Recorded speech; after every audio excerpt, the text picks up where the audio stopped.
last week. Thank you for joining us this evening as we continue from where we stopped last week. Let me acknowledge our organizer, Madam Claudia. And then also we should also understand that this is a Ghana Growth Project under the auspices of Spring Board Roadshow Foundation, MasterCard Foundation, and then the Ghana Psychological Association. And this is the Care Corner. At the Care Corner, we meet, interact, and discuss issues concerning our mental and emotional health. Last week, we started the concept of anxiety disorders. And we stopped at a point and we mentioned that we'll be continuing today. So we are coming to continue from where we stopped.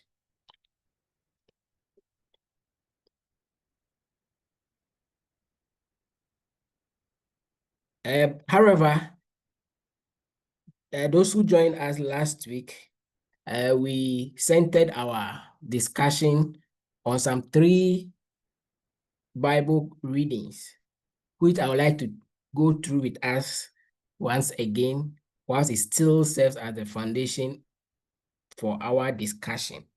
And that is, the first reading was from 1 Peter chapter 5, verse 7. It says, cast all your anxiety on him because he cares for you. So we mentioned that regardless of what you are going through, God is saying that bring whatever worries you, just bring it to him, and he always be there because he cares for you. So cast all your anxieties on him because he cares for you. And then in Philippians chapter 4, reading from 6 to 7, it says, do not be anxious about anything, but in every situation, by prayer and petition, with thanksgiving, present your requests to God. And the presence of God, which transcends all understandings, will guard your hearts and your minds in Christ Jesus. Then the last reading was from Isaiah chapter 41, verse 10. It says, so do not fear, for I am with you. Do not be dismayed, for I am your God. I will strengthen you and help you. I will uphold you with my righteous right hand.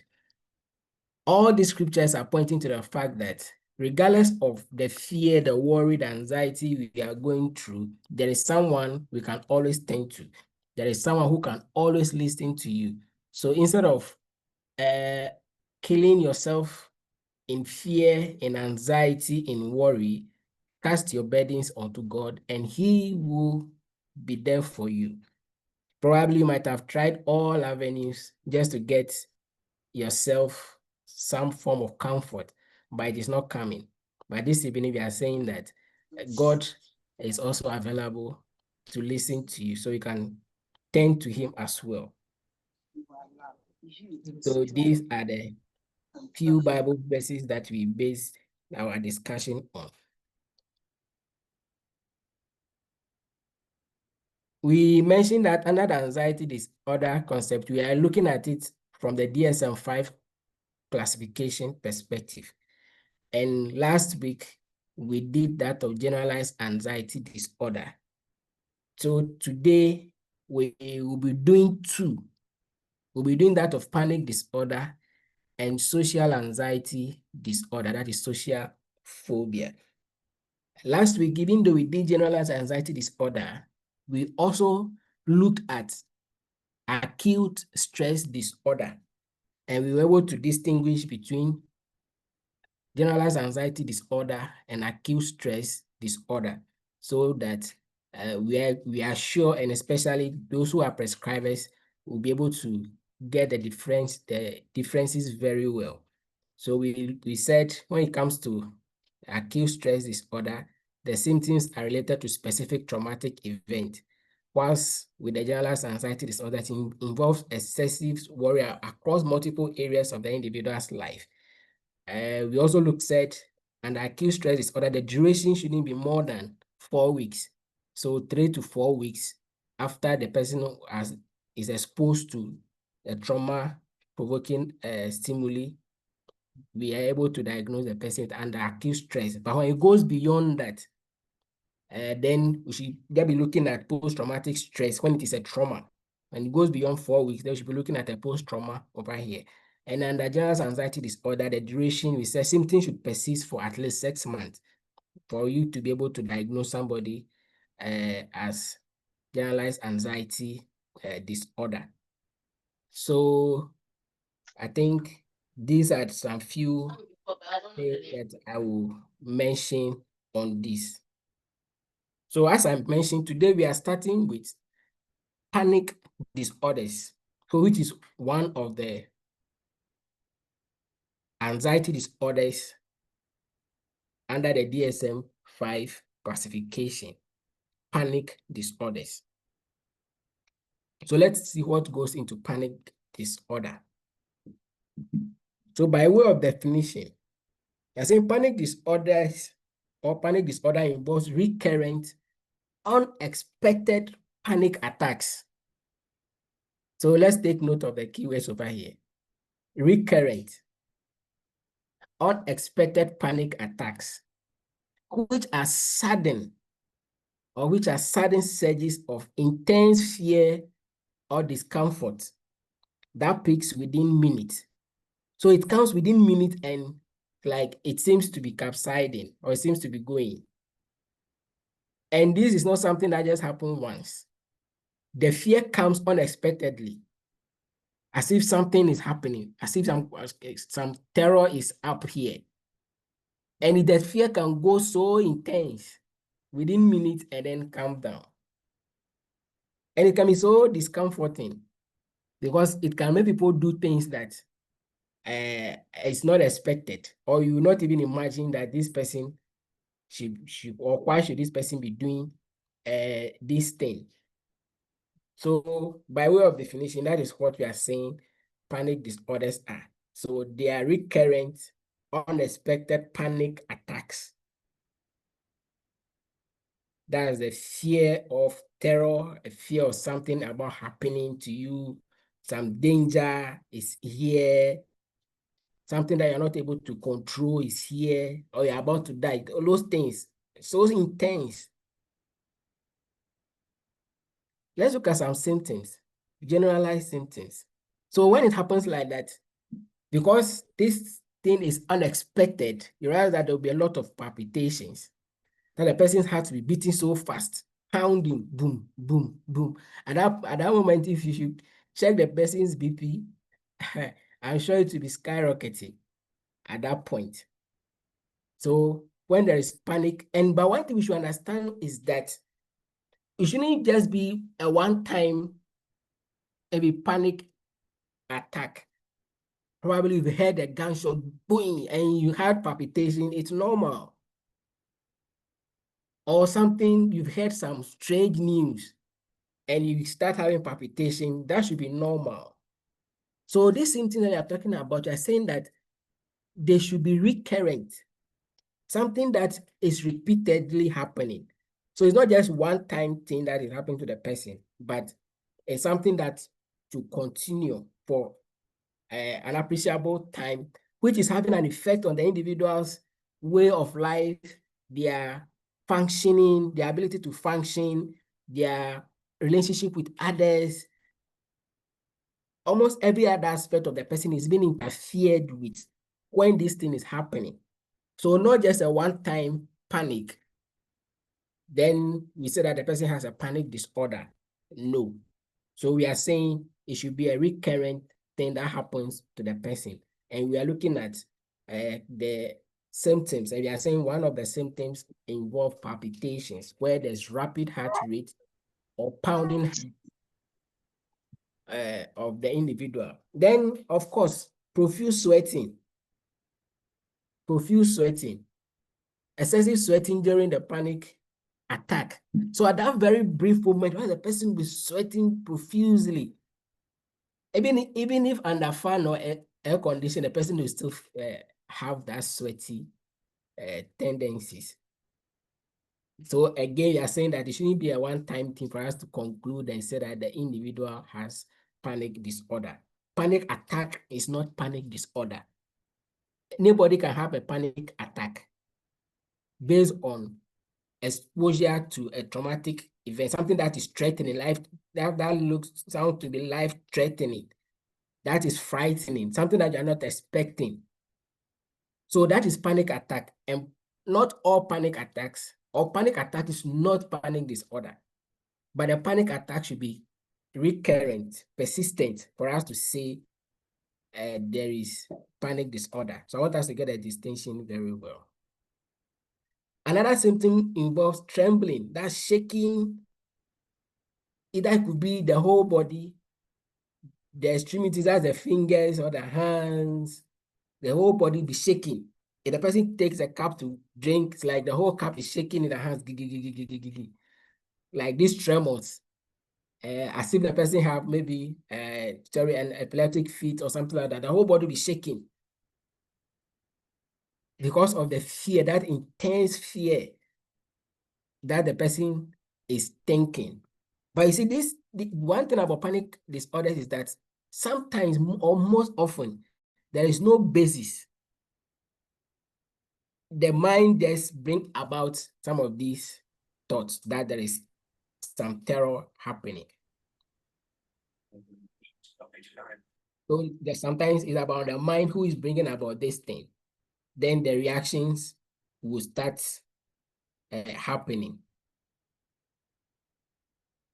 So we are saying shaking or trembling often accompanied by an overwhelming sense of dread, like something bad is going to be happening.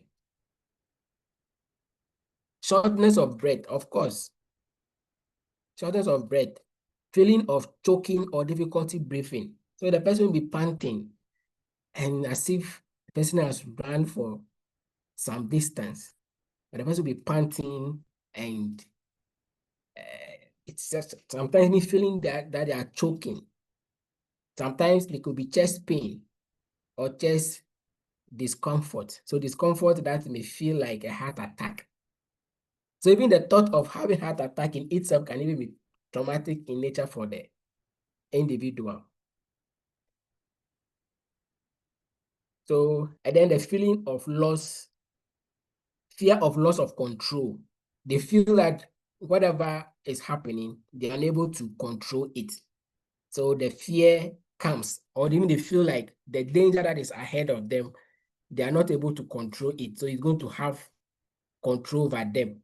So that intense fear of losing control or going crazy, they are not able to manage, they are not going to be able to manage themselves when what they are perceiving is about to happen or happening.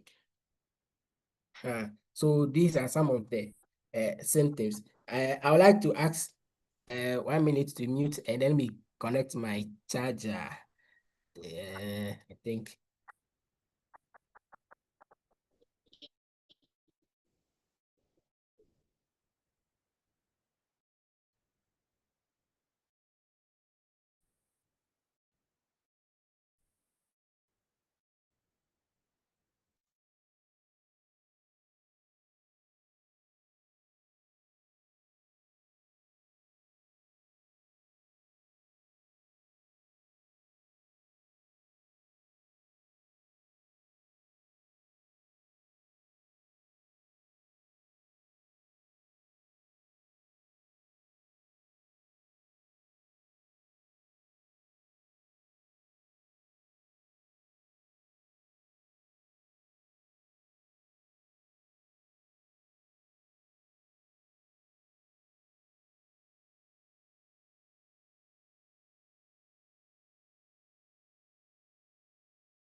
All right. Thank you very much. So,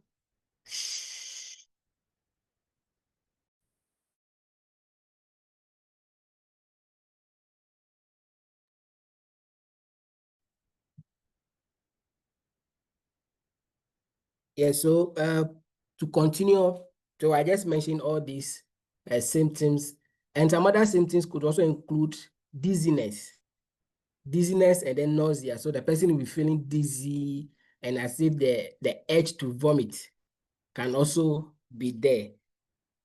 So dizziness and then nausea is also one of the symptoms of panic attacks. So when it's happening like that, the individual will be having that sensation like they want to throw up, and sometimes feel so. Some people even go into blackouts when this thing is going on.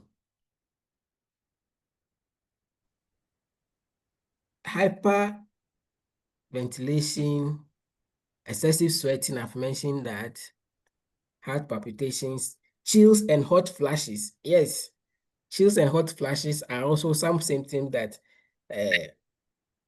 could come up with panic disorders. And you see, one thing about panic disorders is that it happens in cycle. It happens in cycles. So first, let's take from the sensation of what the individual thinks will be happening. So the person feels there's some terror ahead, some danger is looming towards them. So they are sensing, so the anxiety sensation comes to mind. Then they believe about the sensation, what they are believing, the belief or the thought about the dread that is going to happen. That's the catastrophic beliefs about the sensation. So they feel they're about having heart attack. The person's mind is heart attack is imminent because of maybe they are having that difficulty breathing. So they think they are going to have heart attack. So then you move to the belief amplifies the whole sensation. Once the thoughts amplifies it like that, or the belief increases like that, then it moves down toward that rapid increase in anxiety sensation. So the whole symptoms that we talked about will start coming, then the panic attack itself comes here. When the panic attack comes, one thing that distinguishes this is that after the person has just finished experiencing one attack, they are worried about a next attack coming. And that's one thing that makes it kind of very serious. The person just passed through all the first three phases, or let's say the first four.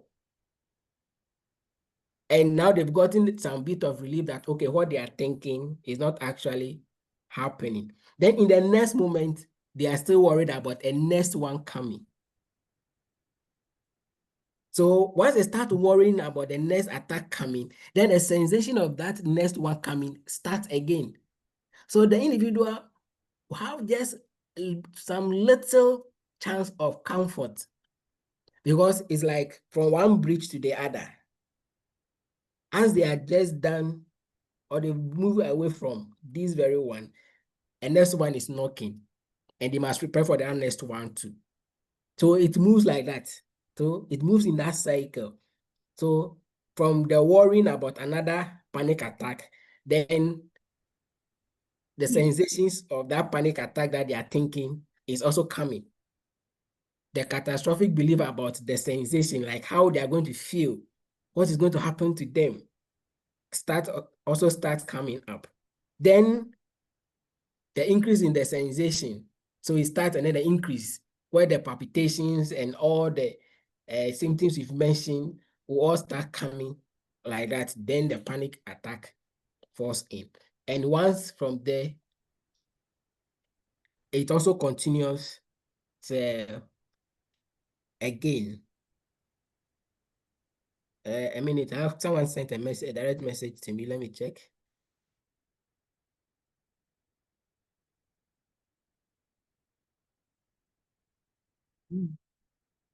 All right.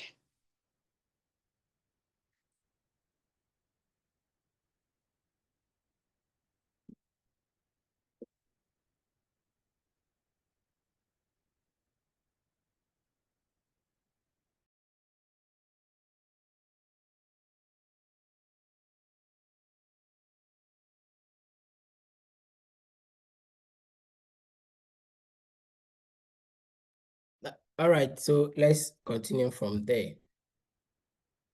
So somebody will ask, so what causes panic disorders? What causes panic disorders? So just as we've mentioned in the previous presentation, when it comes to these anxiety disorders, the causes may almost be talking about the same thing. So last week we mentioned some of this and it's still repeating itself.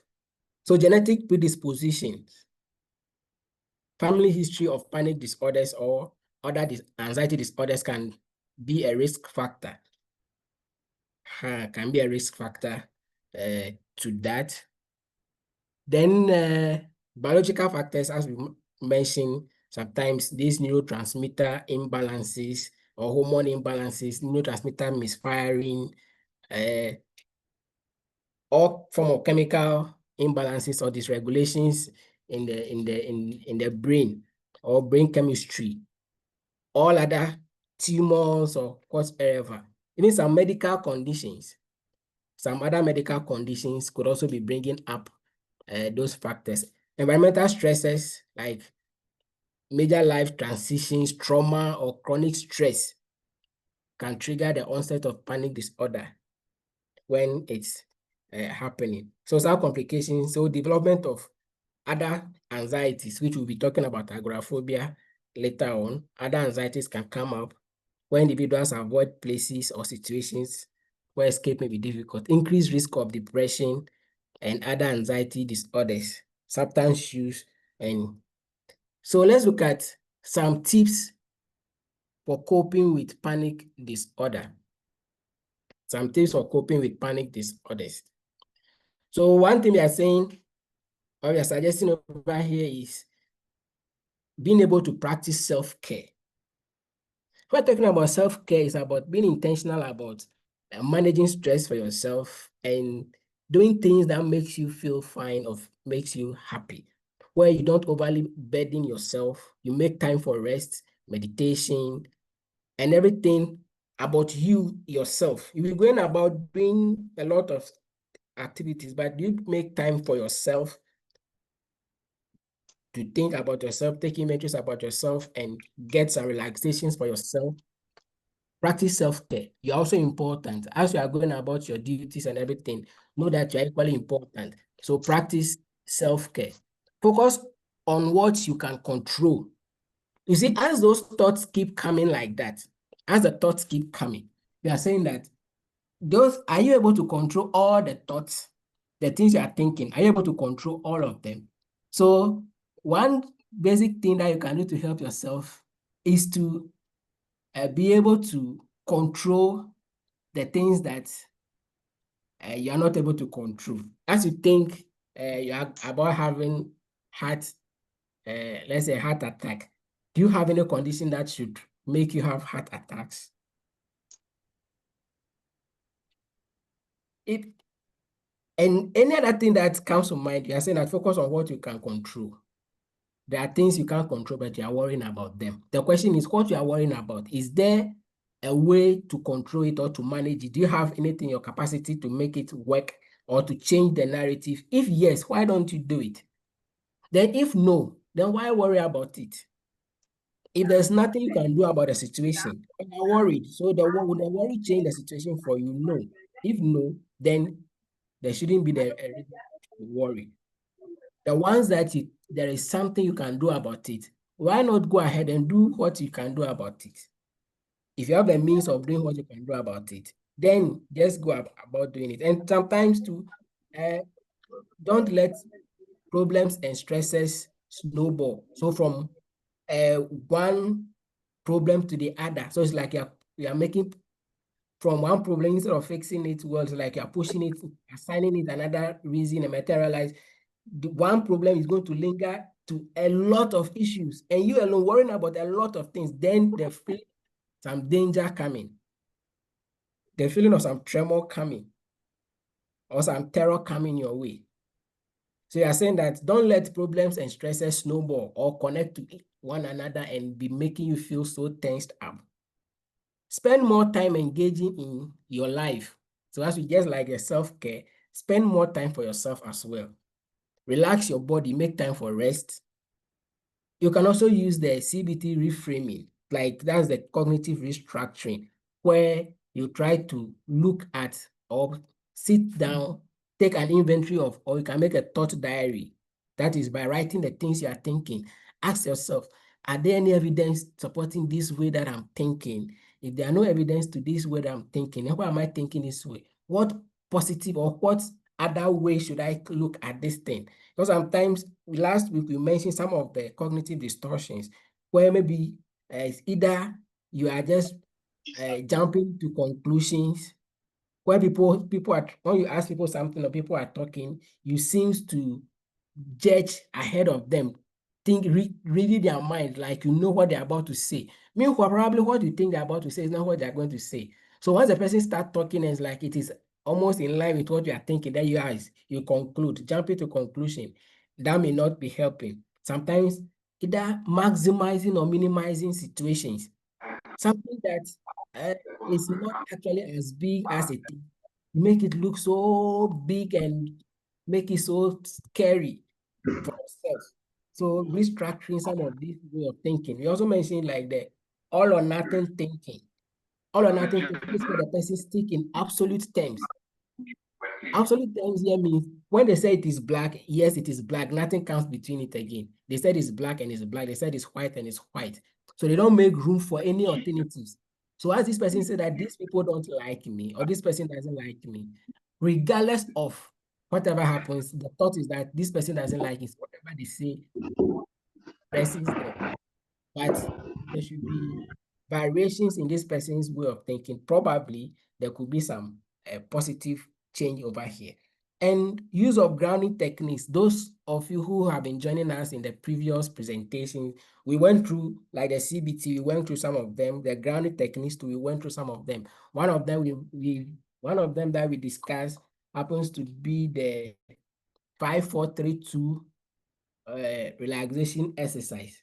So the 5-4-3-2 relaxation exercise, which we said is part of the grounding exercise where you subject yourself to like in your immediate environment, you can just take an inventory.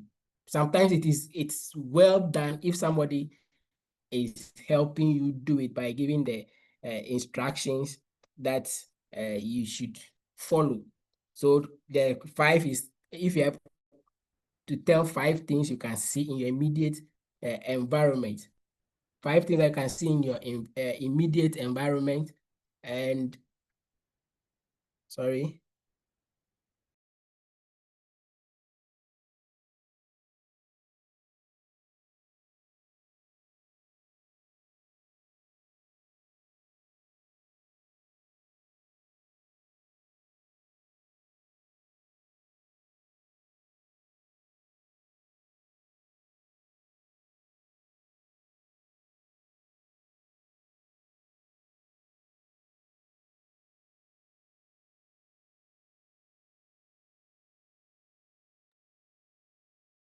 Yes, so we're talking about the grounding techniques.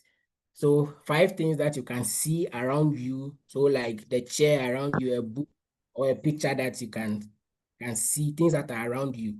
You try to identify them. Then identify 4 things you can touch with your hand. You can touch or feel. So like your feet on the ground or the air on your skin, maybe you're under the fan, it's anything that you can actually feel or touch. Yeah, those are the things that you should also be looking out for. Then you have the three that has to do with things you can hear or sounds you can hear. So you try to recognize 3 things you can hear.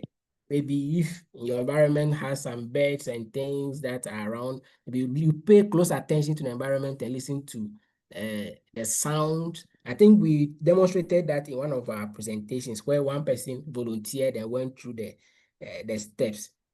So those are some of, then the 2 is 2 things you can smell, and then 1 thing you can taste. So I think the gentleman who volunteered the last time mentioned that he can taste his saliva, and that was a very nice one over there. So you can also practice this You can equally practice this grounding technique as a way of coping with the panic, especially when the panic comes like that. You just go through them.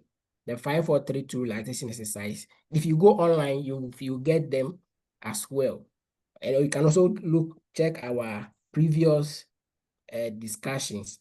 They are also there that you can use to help yourself.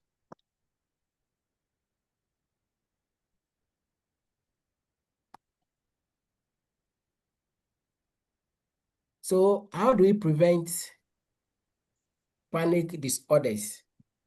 So we are saying, like we are doing now, early detection is something that is very necessary. So early intervention and education about panic attacks can help individuals manage symptoms effectively. So as if you've joined, I know some people are already into the practice and they know about it, but if this is your first time, now that you are learning about these things, I get you to know that recurrent panic attacks can mount to what we call panic disorder. You now get yourself prepared, equip yourself, read more about it, and you, with your knowledge, you're able to manage the situation properly. But if you do not know, the things will be happening to you, but you don't really know that this is a problem. But once you're able to know about it, it gives you an upper hand to manage it. Then build healthy coping mechanisms through therapy and support groups. So you can seek for therapy or you go for a therapeutic care with a professional psychologist or a counselor where you are helped. Then mindfulness and realization strategies to reduce the overall anxiety that comes with this whole disorder of panic that comes. So these are some basic preventive measures that we can talk about. So this will be bringing us to the end of panic disorders. As I mentioned, we'll also look at one more, and I hope we'll be able to do that before it's maybe in the next 15 minutes, we should be able to complete that as well. So that is panic disorders. If you have any question about panic disorders, please, maybe not in a way not to forget, you can type them in the chat or you can take note of them. When we are done with the second one, we take all questions, suggestions as well. Thank you. So we are looking at social anxiety. Social anxiety.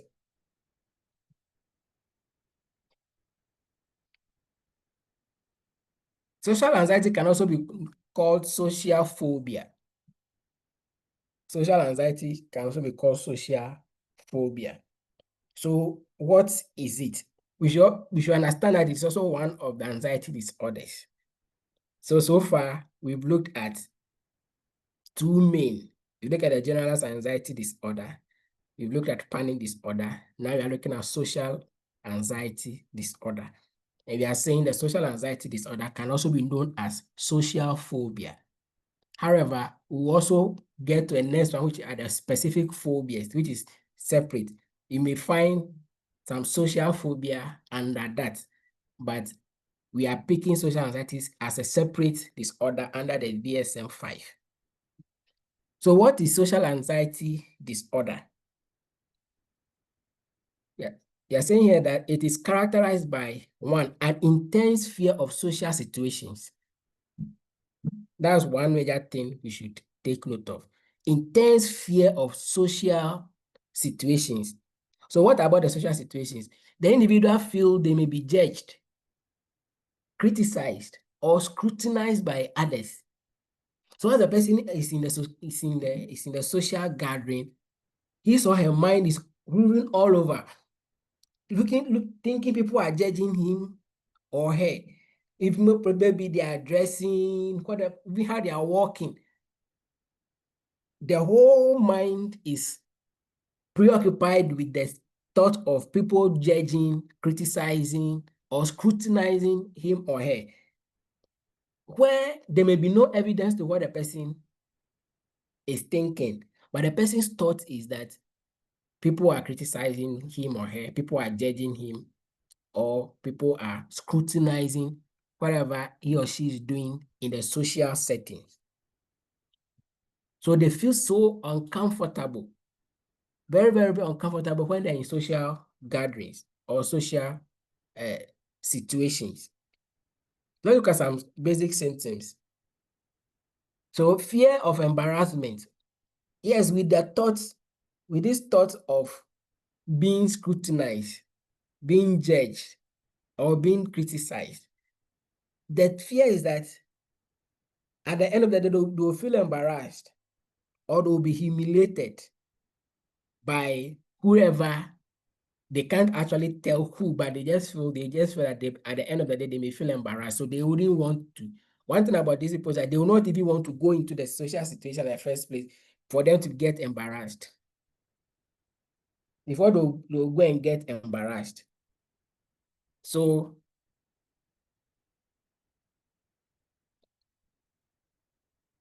they also avoid social interactions too. Actively avoiding social event gatherings or public speaking. Yes, because already the person has the thought, the person is having this thought that people are going to criticize him, embarrass him, or scrutinize him. They will not even want to avail themselves at the first place before being embarrassed. So let's say it's a church. When they come, if they try, if they manage to come to the church, their best place will be at the back, where nobody will see them. They prefer to be at a corner that nobody's attention will be on them because they feel, maybe they feel they are not adequate enough to be where they are. And then the worst form of it, where you are going to ask them to come and speak. Therefore, that one, meaning you don't want the person to come to the event again. So to avoid the embarrassment, they rather avoid the social events at the first place.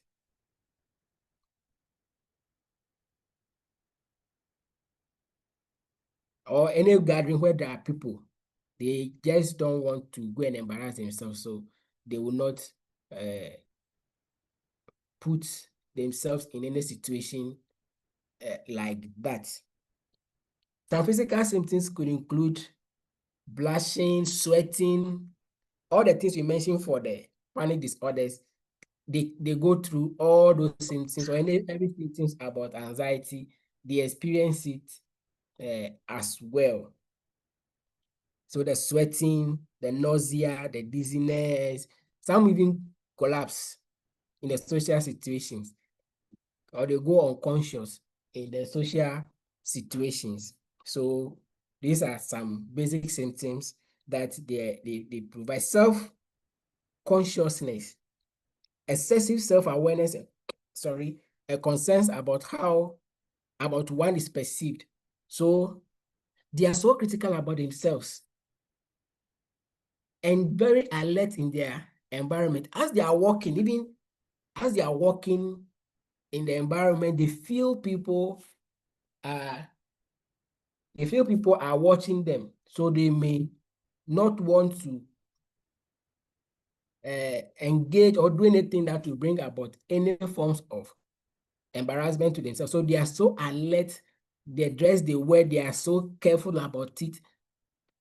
Even they are walking, sometimes you realize that they may find it difficult to walk, especially when they are bypassing people.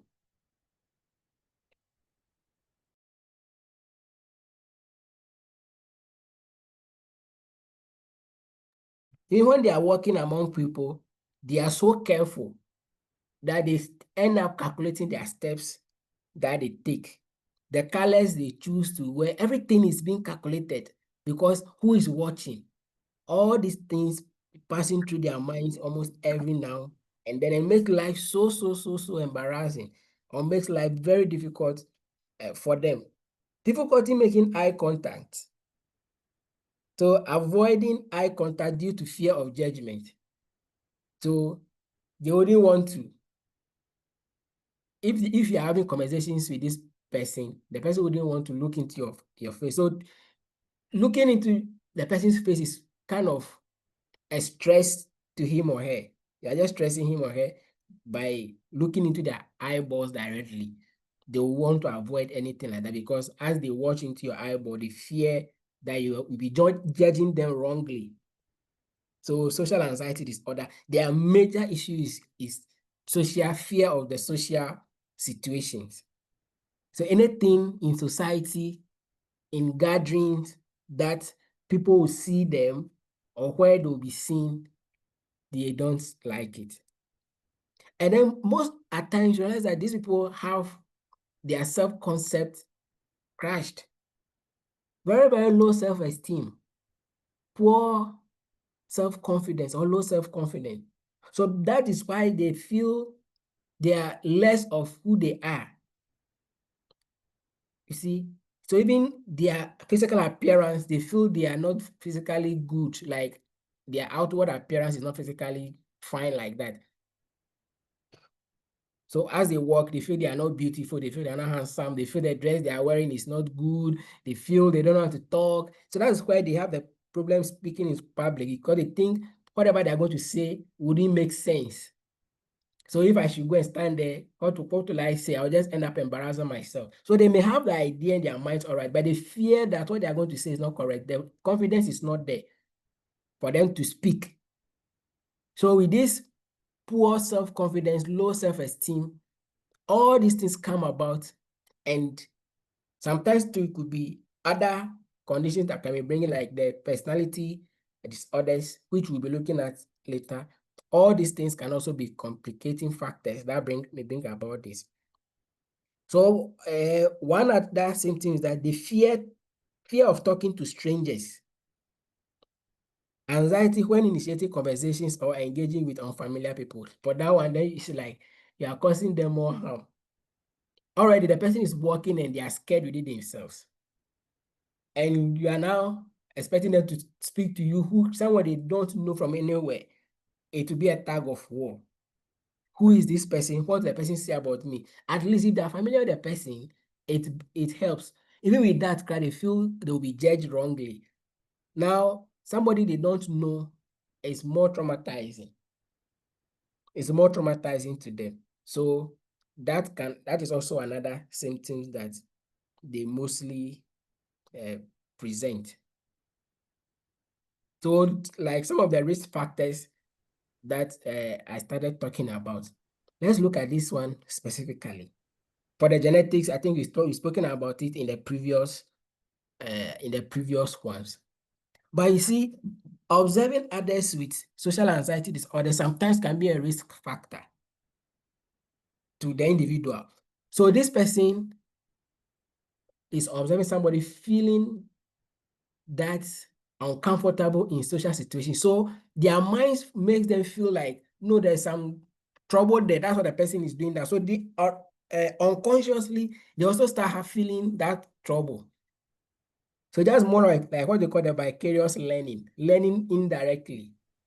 So as they continue to observe this person who experiencing the social anxiety disorder. So if you are a parent and before your child, you're always showing these signs of fear in social situations, and you're always like, oh, for me, they are not good, or my dress is not good for this. The child is also learning that no, these things must not be in society. So as the child grows, they also start having those thoughts.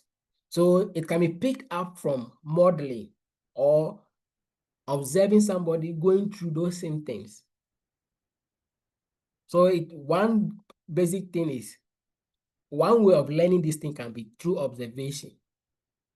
So if you are staying with somebody who has these anxiety issues constantly, you end up also picking up some of those things. So aside the genetics, observing others with social anxiety disorder is also a risk factor. Then, yes, early traumatic event. Maybe the person encountered one or two traumatic events that has shaped their mind around situations like that. Or maybe in the social situations, we were once embarrassed by somebody, maybe in the class, they were asked a question, and maybe the answer was not the best, and maybe the teacher made comment that demoralized the person completely. From that day, this individual may have that intense fear of answering questions in class. Then they have the feeling comes that for me, I'm not good because answers that I'll give will not be right. So this child or this individual will start shaping their way, their thoughts like this because of that embarrassment that has happened some time ago. They pick it up and it feels like that is who they are. So they identify themselves with that thing. Aside that, trauma, any life-threatening thing that they have observed along all these tendencies of bringing about not only not only social anxiety disorders, but other anxiety disorders or other mental health issues. So trauma is a very important thing that we should look at. If somebody is going through one, it is good a person seeks help because it can lead to a lot of issues for the individual. Parenting style. Parenting style. So like last week, somebody was mentioning the difference between the genetics and then the family background. So the parenting style we mentioned can be part of the family background, where the way the child is nurtured, the way the child is trained. So you are trained that in public, you do this, you don't do this, you do this, you don't do this. So as the child grows and they find themselves in situations that per their way of upbringing doesn't conform, it destabilizes the whole system over there. So we are still talking about social anxiety disorder, or even parents scolding their children when they want to speak up, they scold them. So this child grows to learn that. Or even sometimes it is like when, like our culture, when an adult is speaking, the child doesn't speak. So if that person happens to be among people and they are saying things that's probably things against him or her, because the culture says a child doesn't speak when adults are speaking, they'll put everything on him or her at the end of the day, and that embarrassment. So next time, they will not even want to speak again, and these things will continue. And so the things parents say, even the words parents say on their children, the kind of words, if they've gone wrong, the kind of things you say, for you are good for nothing, and nothing good will come from you, comparing the children to others, all these things can make the person develop this poor self-esteem. And poor self-concept, which once there's low confidence, once there's low esteem in the individual, the possibility of these anxieties coming up, assertiveness will be low. So what we call emotional intelligence will definitely not be available to help this child, because the beginning of this child's upbringing has always been problematic. And then isolated upbringing. This is especially, I don't know whether the being in a rich home sometimes. So maybe we can learn from these things, where your child is always made to be in the room, doesn't have the opportunity to go and play with friends, make friends, go into social gathering, from school to daddy's car to the room, from the room, daddy's car to class, and that has been the trend. So this child doesn't have the opportunity to mingle with people in the environment. So as a child goes, if the child is growing and now find him or herself in the environment, they look so different. It's like, hey, am I equal to the people in the environment? So sometimes it's also part of the upbringing. Sometimes if you don't allow these children to experience life in its entirety, making them isolate, I don't want them to pick up behaviors from their community and all those. So they don't know anything about their society. Where they are, all they know is their gamepad and tablets pressing always. No socialization, nothing. These things can go a long way to affect the child. So upbringing is something that brings about some of these anxiety issues a lot. And of course, brain structures like the neurotransmitter imbalances, the hormonal imbalances, other lesions and other stuffs in the brain can also be a risk factor. Then social expectations. This is also one of the things that bring a lot of anxiety in people. Where there is that high expectation, overly high expectation of the individual. The person seeing him or herself as not up to the expectations they are, or the standard they put out for him or her. So automatically, this person is scared. So the social expectation of the person can bring about the anxiety. Unrealistic expectations around the individual. So these are some few risk factors that we can talk about. We've already talked about the causes already.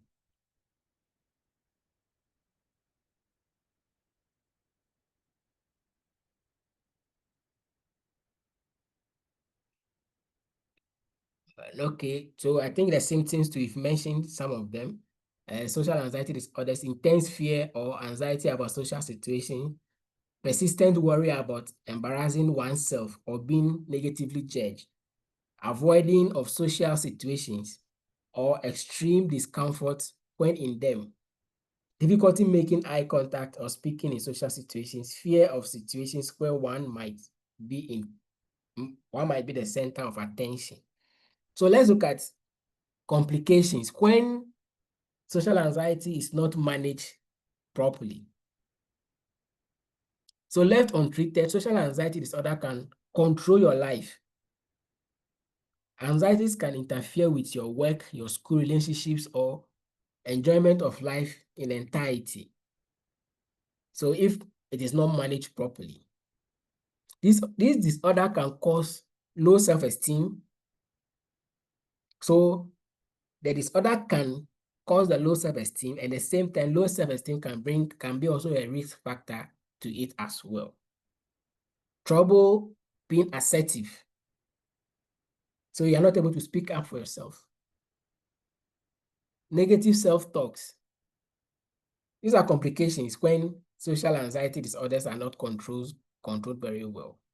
Negative self-talk, where you are always looking down upon yourself, making yourself look like nothing good is there for you, or there's nothing better in life for you. All is lost. Hypersensitivity to criticisms. So this individual will have serious trouble when criticized,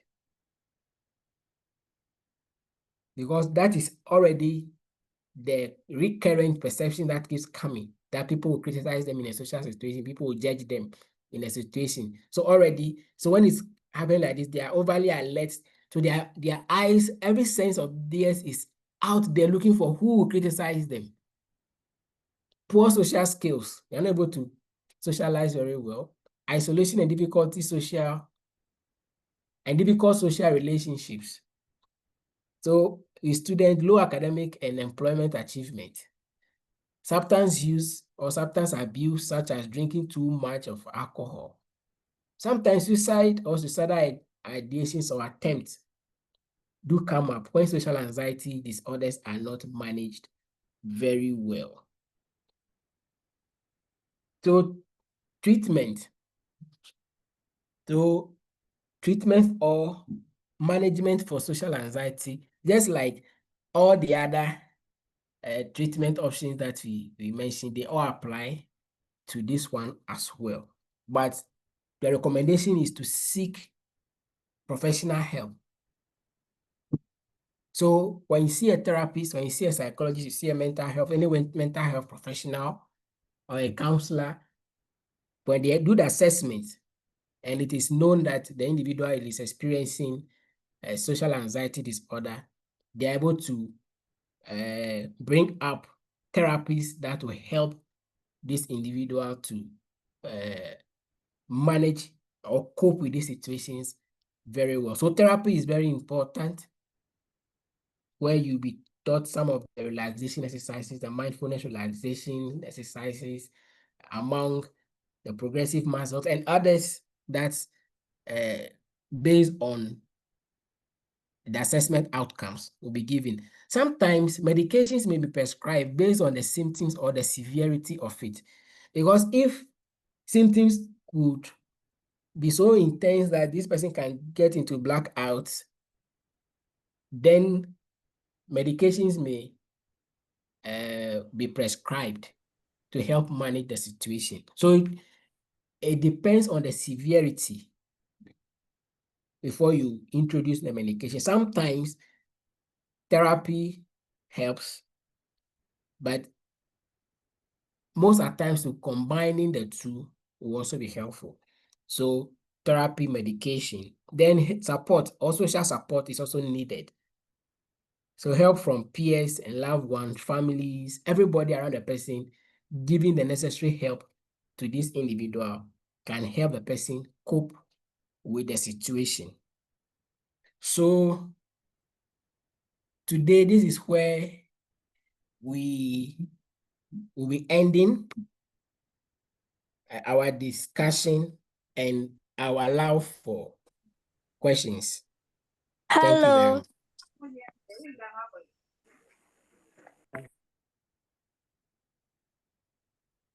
Yeah, so please, if there are any questions, they can come.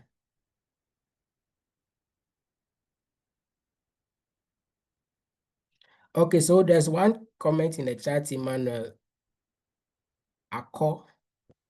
It says, please, does the panic cycle have a sequential approach in order, or any of the cycle can come anytime?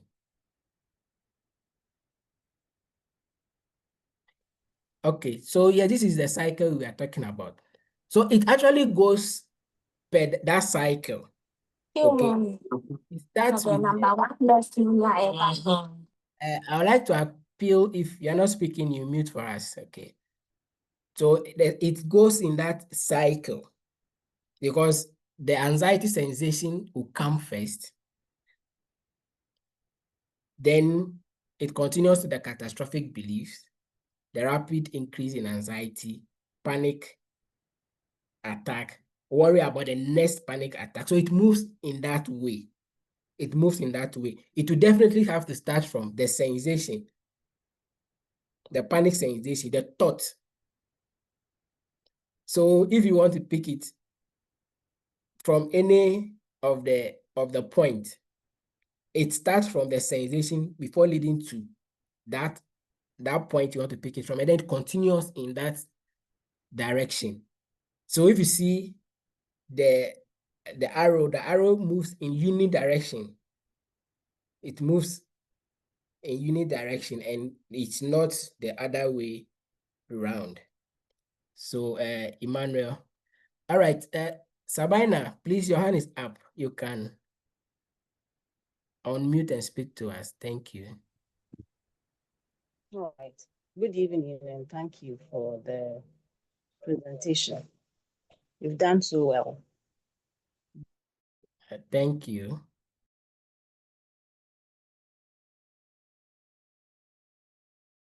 I have a little concern. Well, it's a question of something. You mentioned that seeking a professional help for medication or having the social supports. When it comes to the medication, who prescribes the medication? Because your slides suggest that any mental health professional that you seek might give you medication depending on the outcome of the assessment. So I want you to give us some clarity.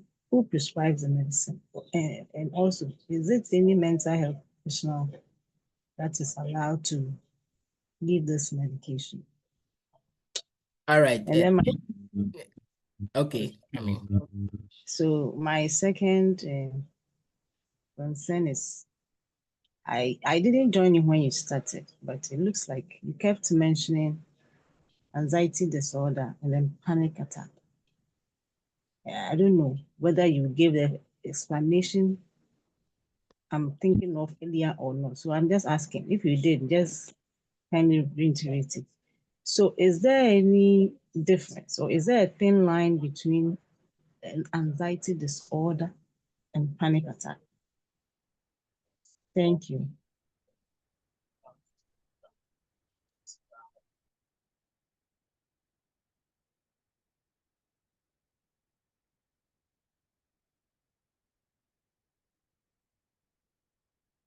Hello? Yes, please hear me. Can I be heard? Okay. Yes, All we right. can Yes. hear So you. thank you. Your first question, you were asking who does a prescription.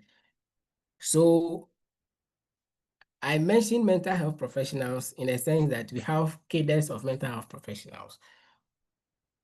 Counselors, psychologists don't prescribe medication.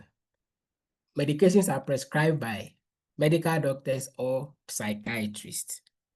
So if you are talking about prescription, we work, or the medical profession works as a team, or the professional team is a teamwork.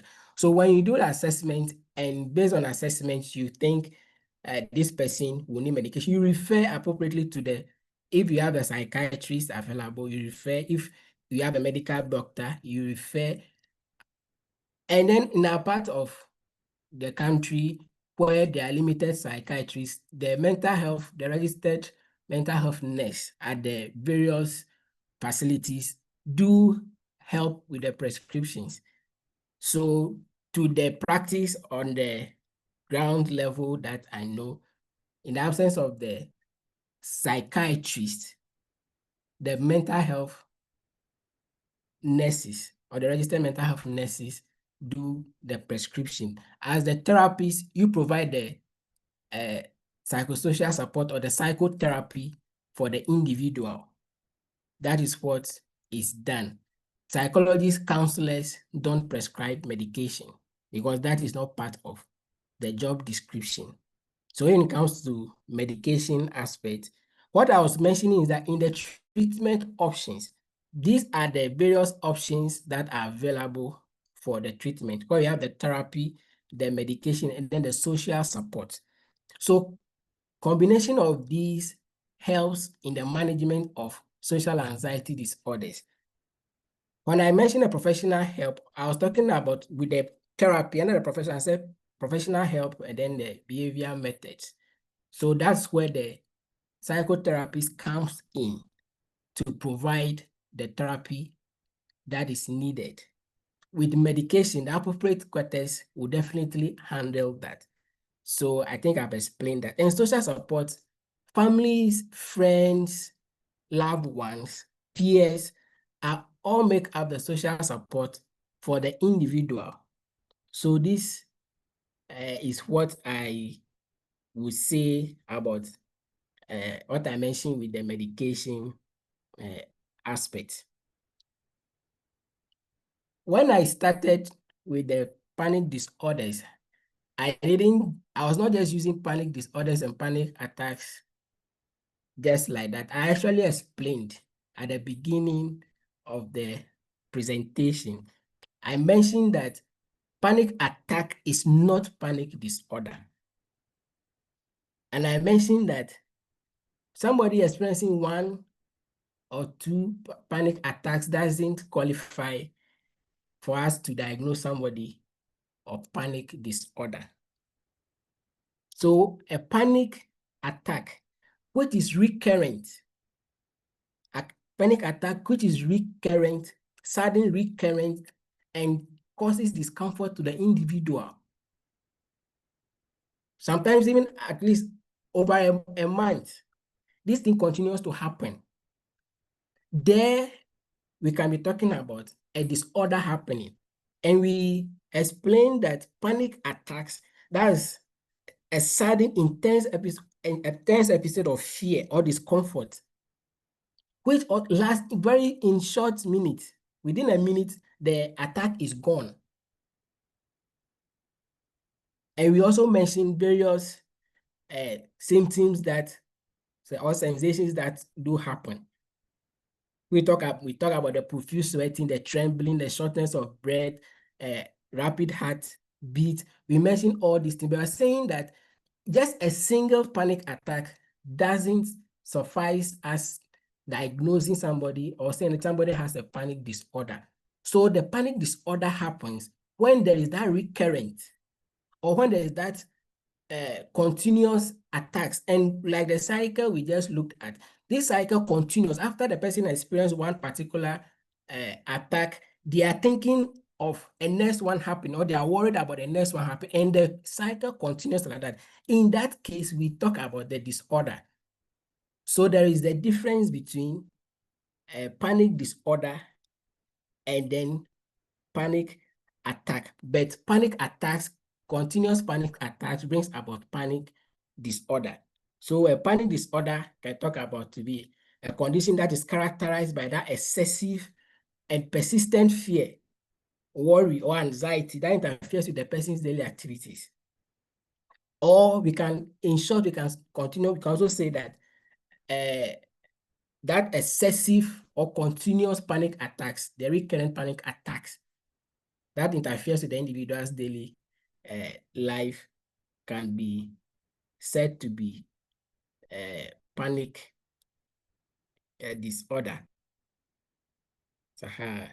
So that was what we mentioned at the earlier stages. I don't know if I've responded to the two concerns you have, but if you have additions, please, we are open to learning.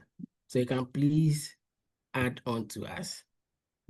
Yes, and thank you very much. I mean, you've clarified it. But the little concern again is that since you've been sharing your slides to the public, I just want to suggest that, like the explanation you gave, especially on the medication, if you can indicate on the slide that for this, for the medication, a referral is required and the prescriptions are done by so and so. I don't know how you do, but if you should indicate it somewhere there, so that whoever chance on your slides will have that understanding. Thank you. All right, thank you very much.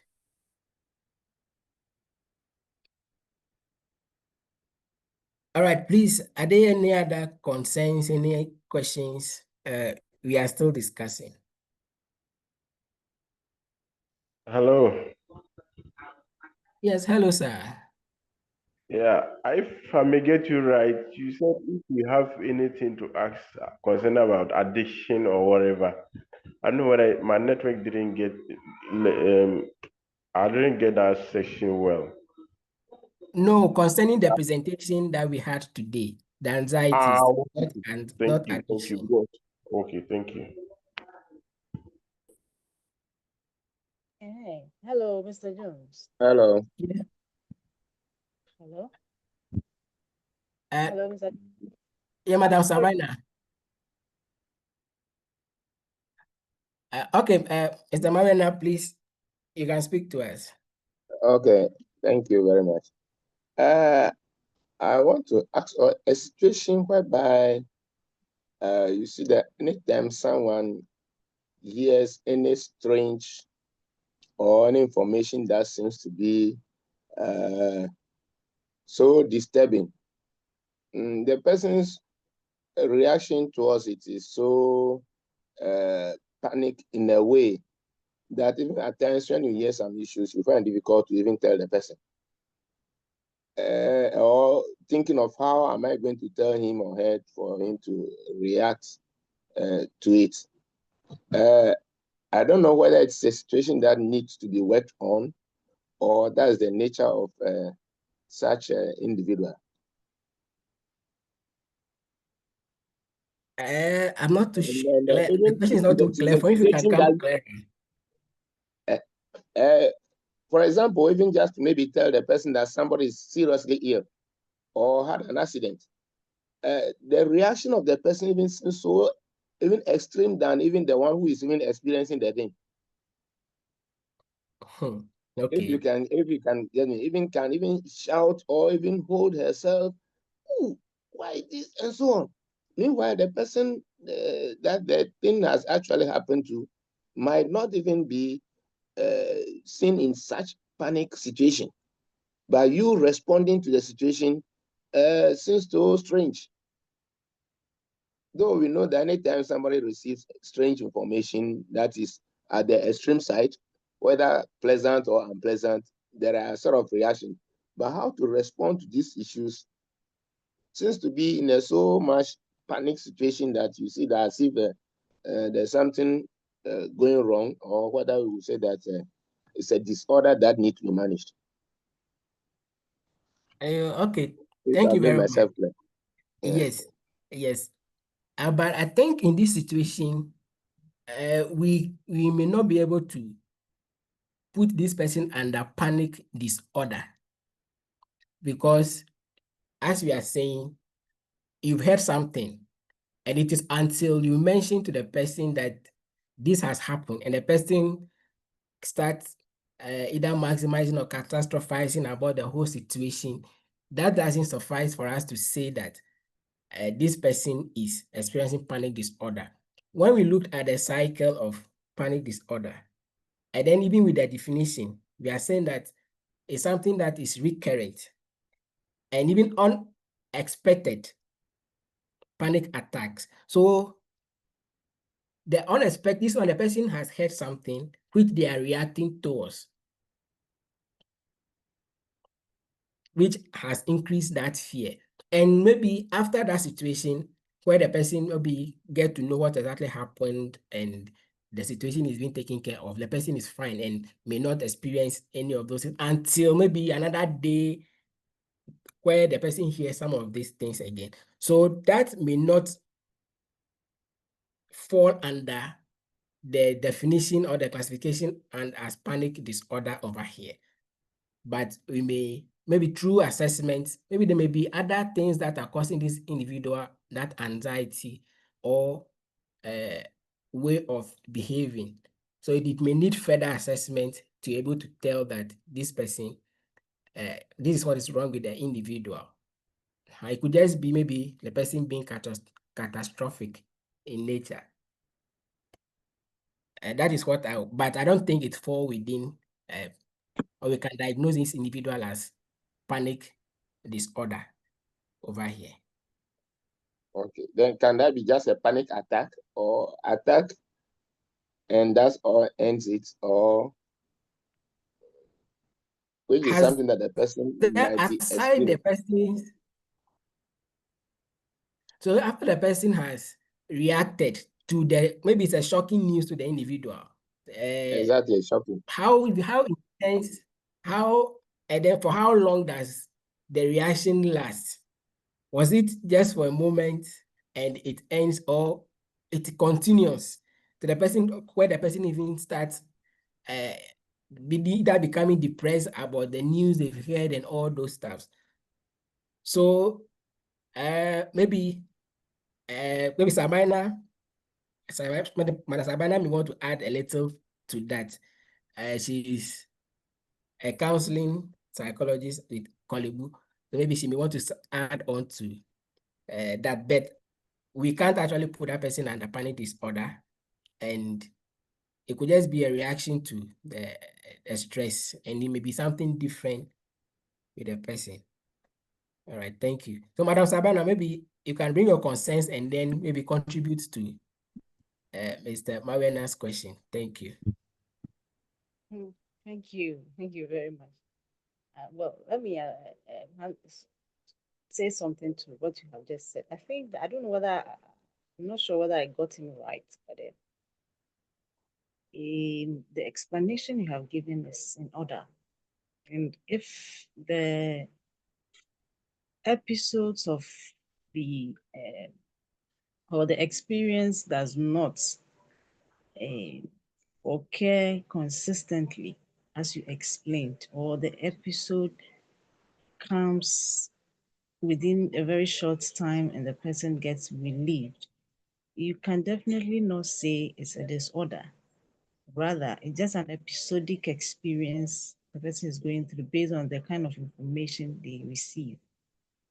So I think that it could be a panic attack, probably because of the the weight of the information, or like he rightly said, the shocking nature of the news that they received, and probably react in a way that might look like some of the reaction we labeled under anxiety disorder. However, some people would react in a very explosive way. You know, we have different thresholds, how we are different when it comes to handling certain information and all that. Some people might, you know, give some explosive behaviors towards certain information, whilst others wouldn't. So I think it depends on who is receiving the information some of the times.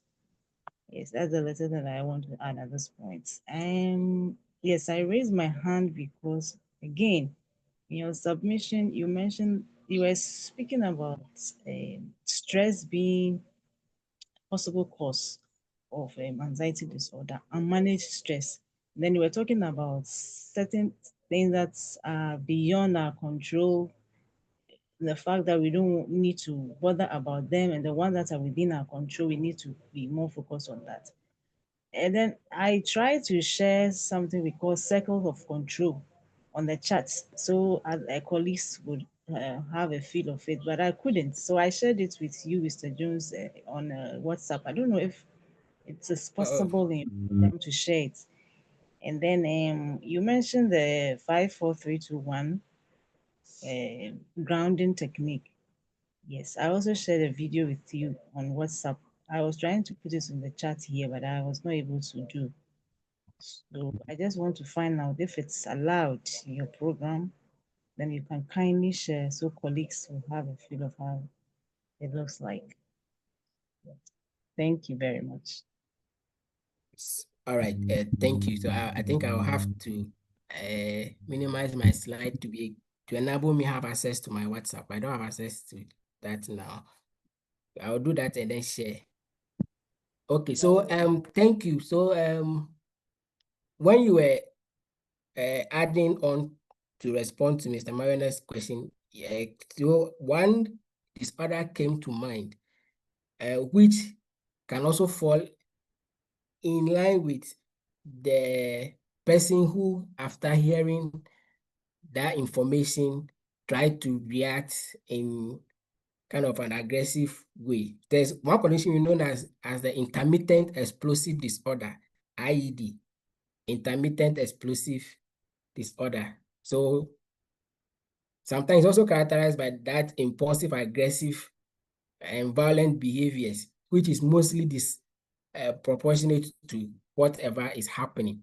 So the individual may be given an information and they just explode suddenly, and their behavior is something we can't really talk about. They can just become aggressive suddenly, anger outburst. And it's like what they are reacting to in that particular way doesn't really commensurate the information. So sometimes it can be seen around the intermittent explosive disorder. If this behavior of this person is persistent or it always continues like this, then we can be looking at it in such a way. So thank you very much.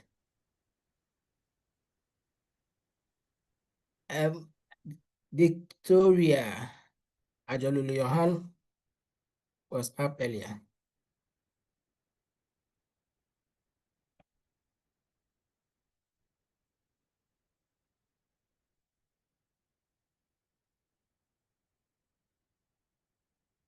Okay, please, is there any other contribution? I'll have to I'll stop sharing my slides so I can have access to my WhatsApp to see what Madam Sabana sent me.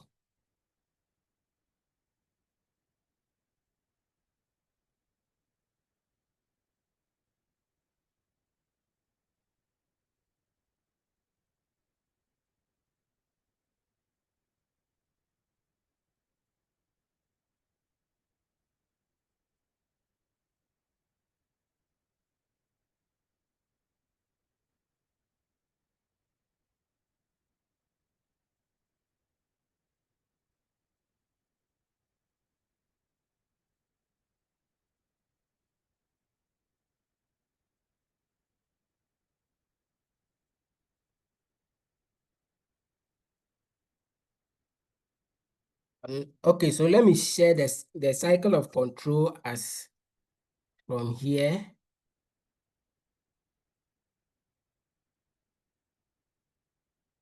Yes, so this is. So, Madam Sabana, I don't know if you want to talk about the cycle of control as it's being shared, if you can speak to it to us.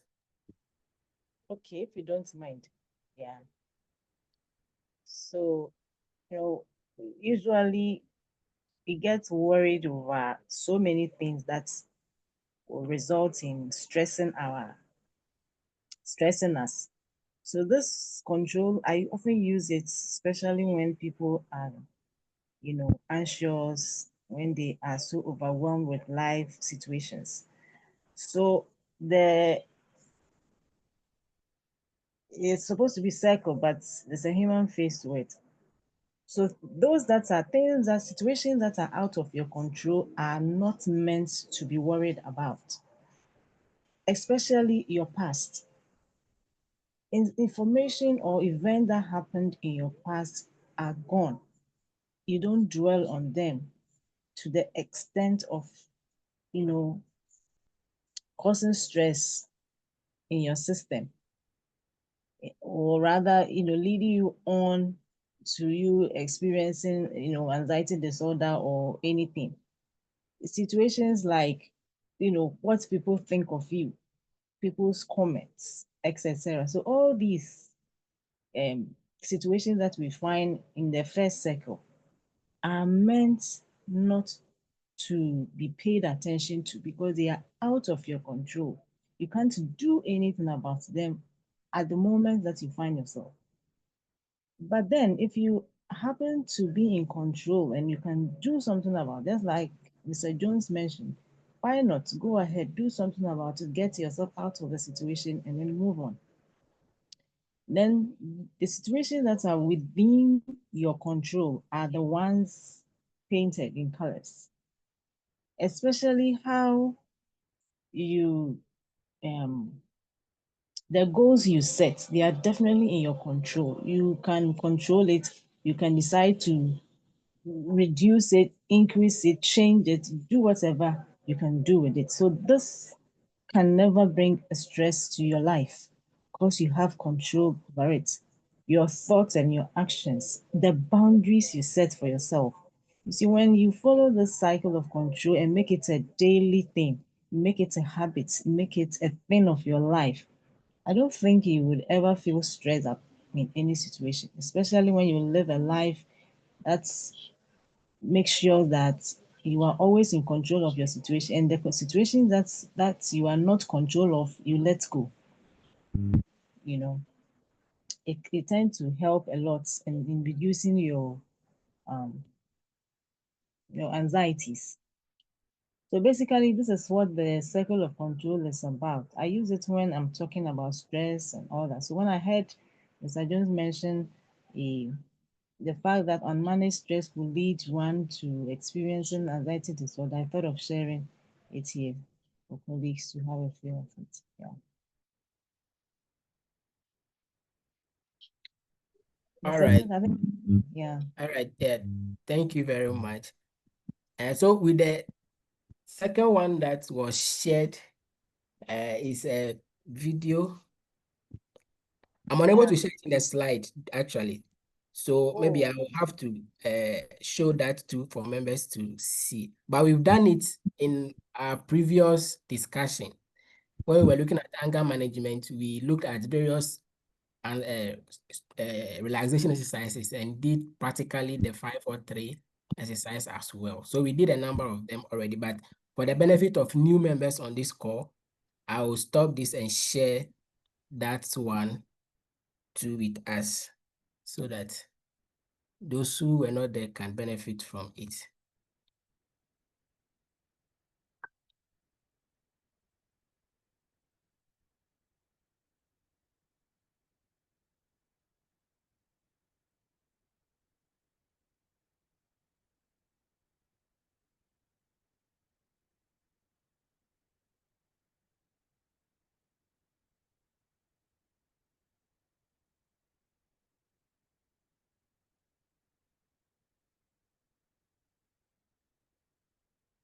The 5-4-3-2-1 method is a grounding exercise that can help you stay in the moment and avoid negative thinking and worry.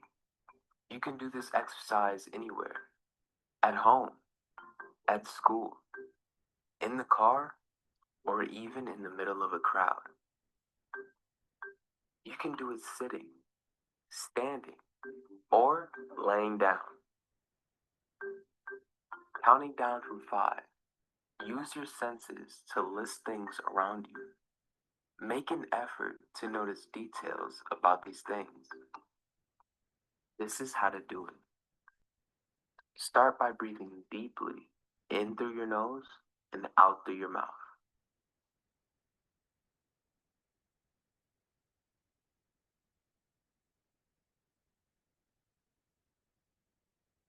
Then slowly look at your surroundings. Find 5 things that you can see around you. Maybe you see a colorful poster on the wall, the spider web on the bookshelf, the lamp on the nightstand with the red shade, the cat sleeping peacefully on the chair, the cactus on the dresser that has finally bloomed. Then list 4 things that you can touch. The warm mug in your hands, the soft comforter on the bed, the denim of your jeans, the scratchy carpet under your feet. Next, listen for 3 things you can hear. Maybe the ticking of a clock, the quiet hum of your computer,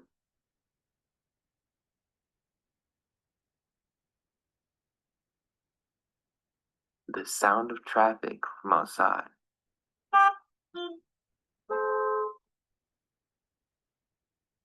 Now try to find 2 things that you can smell.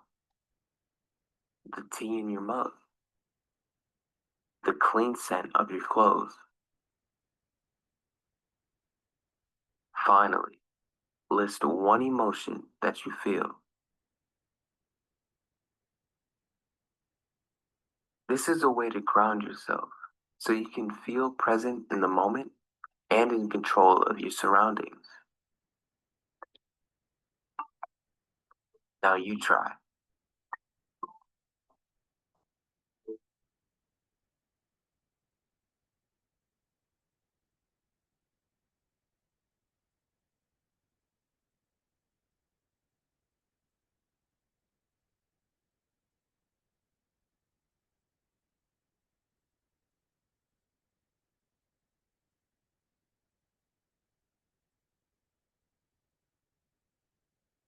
All right. Yes, so I think we have, even though our time is spent, if there are any, if you have any other concerns or questions, please, you can ask.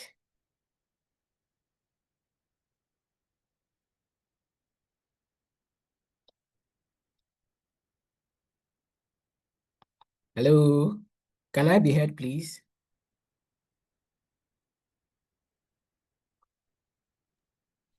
Yes, please.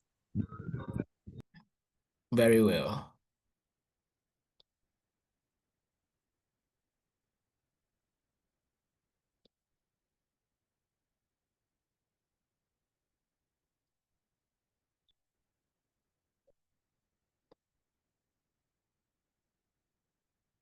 Okay, there are no hands up and there are no new comments in the chat either.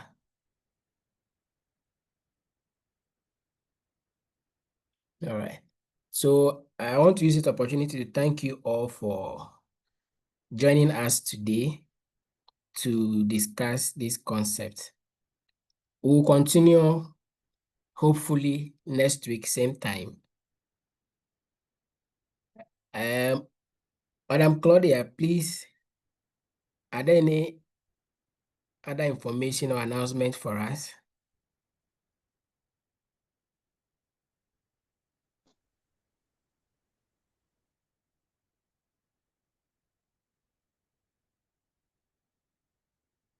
Hello. Hello, please, can you hear me? Yes, please. Okay. All right. I'm saying that I don't have any announcements, but I just wanted to also inform everybody that today our executive director for Spring Board Roadshow Foundation was on this call. And she also, I'm sure she picked up one or two things from here. So, Lisa, I don't know if you want to say hi to everybody.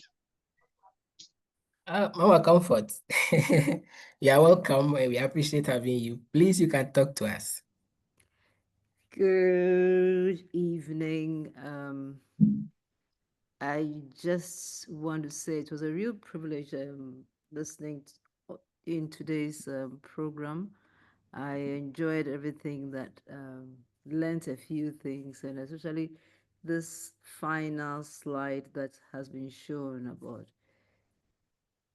what you can see and what you can touch and hear, and how it is a good coping mechanism is really good. So I want to say thank you to everybody for coming today.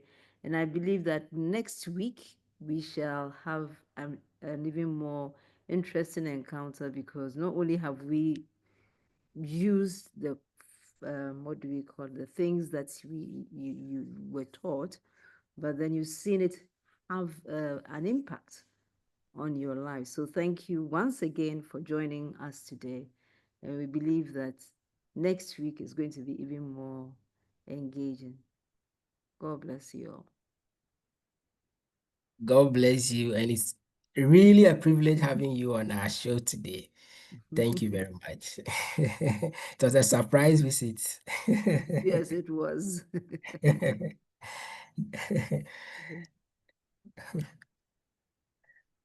All right, so everyone, as director has said, we are grateful to all of you. So we will see you next week. We thank everybody for being here.